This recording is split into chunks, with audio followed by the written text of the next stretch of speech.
વડાપ્રધાન નરેન્દ્રભાઈ મોદીના નેતૃત્વમાં નાણાપ્રધાન નિર્મલા સીતારમણે રજૂ કરેલ બજેટ સંદર્ભે મુખ્યમંત્રી ભૂપેન્દ્રભાઈ પટેલે પ્રતિક્રિયા આપતા શું કહ્યું, આવો સાંભળીએ। વડાપ્રધાન શ્રી નરેન્દ્રભાઈ મોદીના નેતૃત્વમાં નાણામંત્રી શ્રીમતી નિર્મલા સીતારમણજીએ રજૂ કરેલું મોદી 3.0 સરકારનું બજેટ વિકસિત ભારત 2047ના સંકલ્પને પાર પાડવામાં નવી ચેતના આપનારું બજેટ છે। વડાપ્રધાન શ્રી નરેન્દ્રભાઈ મોદીએ આ વર્ષે માં લક્ષ્મીની સૌ પર કૃપા વરસાવનારું બજેટ હશે તેવી અપેક્ષા દર્શાવી હતી। આ અપેક્ષા દેશની જનતા જનાર્દનની ખાસ કરીને ગરીબ અને મધ્યમ વર્ગોની પાર પાડતા આ સિટીઝન ફર્સ્ટ બજેટમાં ફળીભૂત થઈ છે। આ બજેટને સમગ્ર ગુજરાત વતી હું આવકારું છું। આ બજેટની મહત્વપૂર્ણ વાત એ છે કે હવે વાર્ષિક 12 લાખ રૂપિયા સુધીની આવક ધરાવનારાઓને ઇન્કમ ટેક્સ ભરવામાંથી મુક્તિ મળી છે।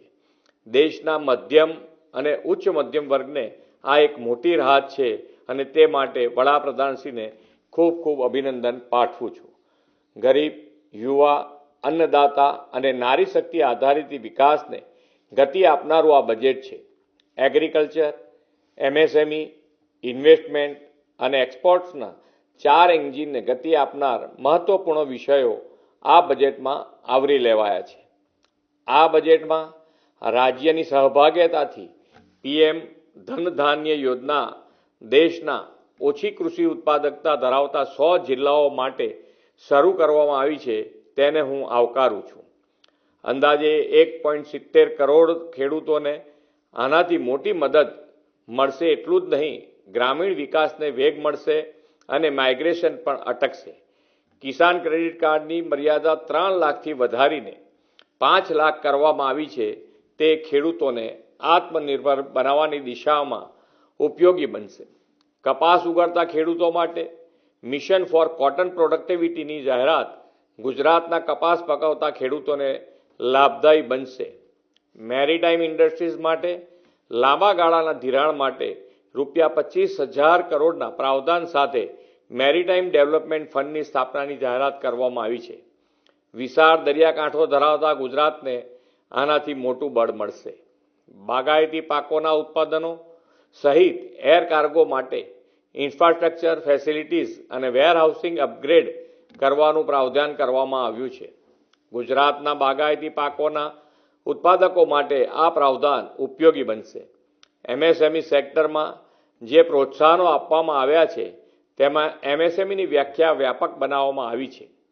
ગુજરાતના એમએસએમઈને આનાથી વિસ્તૃત બનાવવામાં ફાયદો થશે। એટલું જ નહીં, 5 લાખ મહિલાઓ, અનુસૂચિત જાતિ અને અનુસૂચિત જનજાતિના ઉદ્યોગ સાહસિકોને પ્રોત્સાહનથી એમએસએમઈ સેક્ટરમાં મહિલા સહભાગિતામાં વધારો થશે।